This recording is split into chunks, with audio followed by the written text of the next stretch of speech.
be the one who could give you love, the kind of love you really need.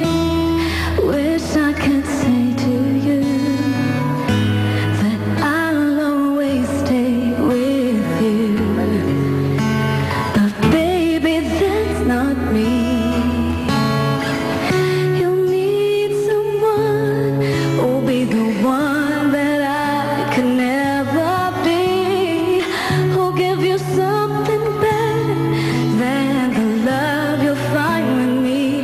Oh, I could say that I'll be all you need, but that would be a lie. I know I don't really hurt you, I know I'd only make you cry. I'm not the one you needed. I love you. Goodbye.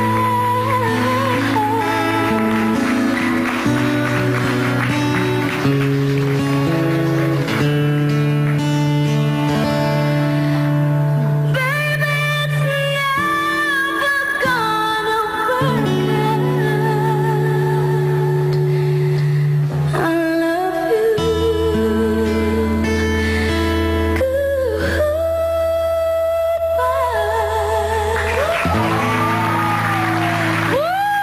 Naman talaga. Okay na, Miss Palakpakan Nina. natin si Miss Nina. Grabe. Pinaiyak mo si Ate Shawi. Hindi napuwing ako. Wow, talaga lang ha. Parang Yung may- totoo, napuwi. Parang may narinig akong naiyak name ako. eh. May narinig akong name.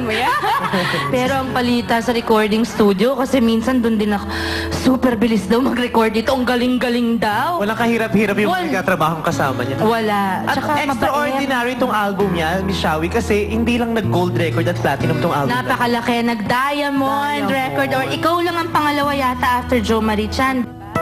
Thank you very much, Nina.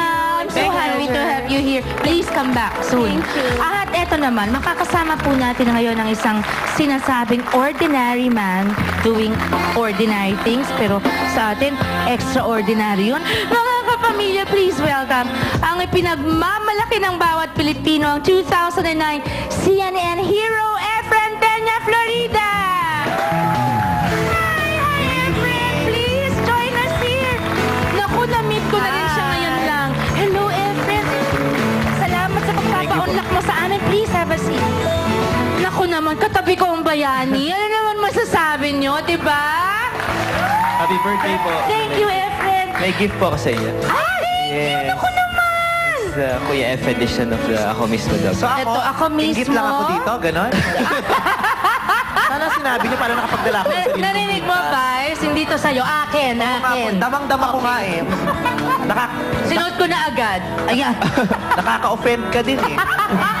Hindi. Sapat na sa akin ang katabi ko kayong dalawa ni Mega ngayon. Oh. Eto, we wanna say hello and thank you to KB Manalaysay, ang mentor Yes. po ni Efren. Thank you, Mr. Manalaysay, for being here.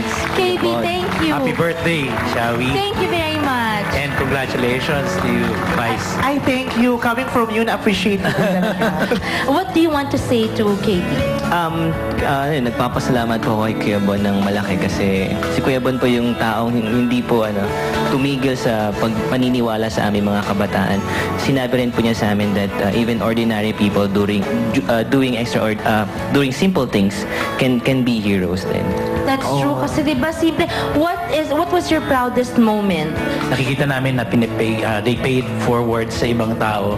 Yun yung proudest moment. Yung mabigyan ng award ay bonus na lang para sa amin. Kaya natutuwa kami sa mga katulad mo, Shawi, na talagang nag-i-inspire sa mga kabataan. Part and parcel ka dun sa sa tagumpay na meron yung youth group namin because people like you who inspire them and inspire us all. Thank you very much. Tama, coming from him nga. Thank you very much. I'm humbled but I'm also so proud. Thank you. Anong nais nais mong sabihin bago tayo pumunta sa GAT? Ano lang po, like what yung KB is always telling us na one is never too ordinary to be a hero. Each person has a hidden hero within. Just have to look inside you and find it in your heart, search it in your heart, and unleash that hero in you by opening your heart, extending your arms to those who are in need, and be the hero to the next one in need. Thank you, Oh. Efren. That's so inspiring. Yes. I love Text mo this na lang sa akin, episode. Mega, kung ano sinabi niyo. Kasi nahirapan ako. English kasi. Thank you, Efren. Mabuhay ka. Thank you very much. God It's an bless honor you more po. and more. Thank you. At magbabalik pa po ang Sharon!